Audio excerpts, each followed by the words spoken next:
Fernando Alonso, un nombre sinónimo de talento y persistencia en la Fórmula 1, ha atravesado una carrera repleta de desafíos, frustraciones y momentos amargos. 2 veces campeón del mundo, ha visto oportunidades escaparse por centímetro y campeonatos perderse por apenas un punto. Sin embargo, entre todos esos instantes desgarradores, hay uno que se eleva por encima del resto. Un día que no solo puso en juego su carrera, sino su vida. Ese momento ocurrió en 2016, en lo que debía ser el emocionante comienzo de una nueva temporada. Un día de celebración para los equipos, los pilotos y millones de aficionados alrededor del mundo. Pero lo que comenzó como una jornada prometedora se transformó en una pesadilla indeleble. Fue el día en que Fernando Alonso estuvo al borde de la muerte.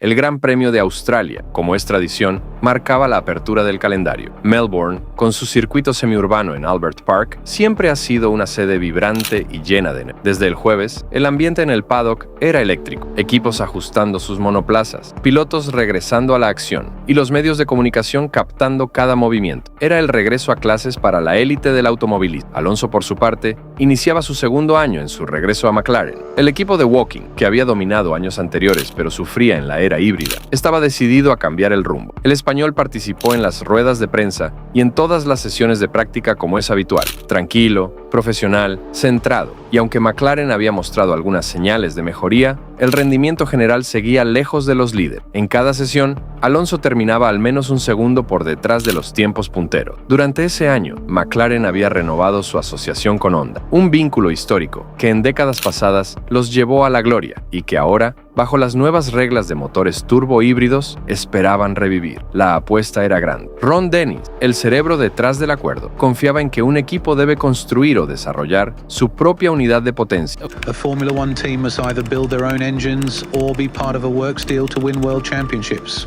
Si quiere realmente competir por campeonato. Depender de un proveedor externo ya no era una opción aceptable para él. McLaren Honda nacía de nuevo con la ambición de escribir otro capítulo dorado en la historia de la F1. En clasificación, la historia no fue muy diferente. Para ese fin de semana, se implementó un nuevo sistema de eliminación por tiempo que buscaba añadir emoción al proceso, pero en la práctica solo generó confusión y presión adicional. Eric Boullier, director de carreras de McLaren, lo describió como un formato que obligaba al equipo a ser casi quirúrgico con sus decisiones. No había espacio para errores en los tiempos de salida o vuelta rápida. Aún así, Alonso y su compañero de equipo, Jenson Button, lograron superar la Q1. En la Q2, Alonso fue el mejor del equipo, superando por un par de décimas a Button. Sin embargo, no fue suficiente. Ambos quedaron fuera de la Q3. Alonso calificó duodécimo, Button 13º. Y aunque el resultado no era ideal, dentro del equipo existía una sensación de progreso. Después de todo, habían estado más cerca de equipos como Williams y Force India, algo que no se habría imaginado el año anterior.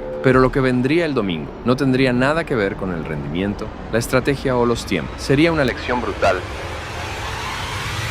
Domingo, 20 de marzo de 2016. El sol caía sobre el circuito de Albert Park y los aficionados llenaban las tribunas con entusiasmo. Los motores cobraban vida mientras los monoplazas salían a la vuelta de formación. El rugido de la Fórmula 1 había regresado oficialmente. Cuando las luces del semáforo se apagaron, el caos ordenado de una largada típica tomó el protagonismo. Sebastian Vettel hizo una salida brillante, adelantando de inmediato a los dos Mercedes. Kimi Räikkönen lo siguió, colocando a Ferrari en un inesperado 1-2. Más atrás en la parrilla, Alonso defendía su posición desde la 12ª posición. Estaba inmerso en un intenso pelotón que incluía a Jolyon Palmer y los Force India. Las primeras vueltas fueron normales, frenéticas, tácticas, agresivas. La batalla por el liderato se desarrollaba al frente mientras Alonso navegaba el medio campo. Entre las vueltas 11 y 16 comenzaron las primeras paradas en boxe. La carrera entraba en una fase estratégica. Alonso, sin complicaciones, seguía un ritmo sólido, intentando recuperar terreno. Su experiencia en estas situaciones era invaluable. Sabía leer las carreras como poco, y justo cuando parecía tener todo bajo control, sucedió lo impensado.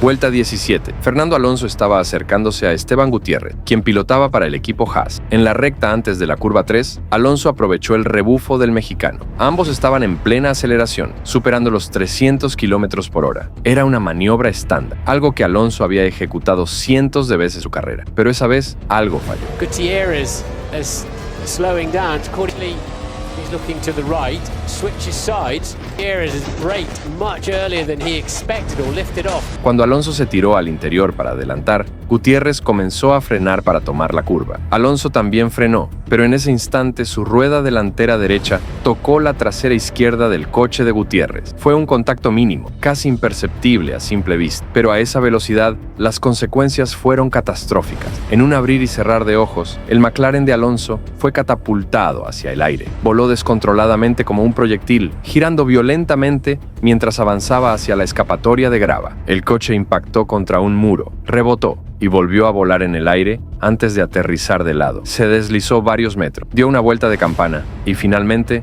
quedó detenido, destruido por completo, con sus piezas esparcidas por el suelo, como si hubiera explotado. El silencio se apoderó del circuito. Las cámaras enfocaban el lugar del accidente, pero lo único visible era un amasijo de carbono y metal. Nadie sabía si Alonso estaba vivo. El coche estaba irreconocible. La realización de la F1 no mostró repeticiones de inmediato, aumentando la tensión. Todos esperaban una señal, una imagen, una noticia. Y entonces, milagrosamente, ocurrió lo imposible. Fernando Alonso emergió de los restos. Se arrastró por la grava, visiblemente aturdido, pero caminando por su propio pie. Los comisarios corrieron a ayudarlo, lo escoltaron hacia la ambulancia y las tribunas estallaron en aplauso. El paddock respiró. La Fórmula 1 había vuelto a esquivar a la tragedia, pero estuvo muy cerca.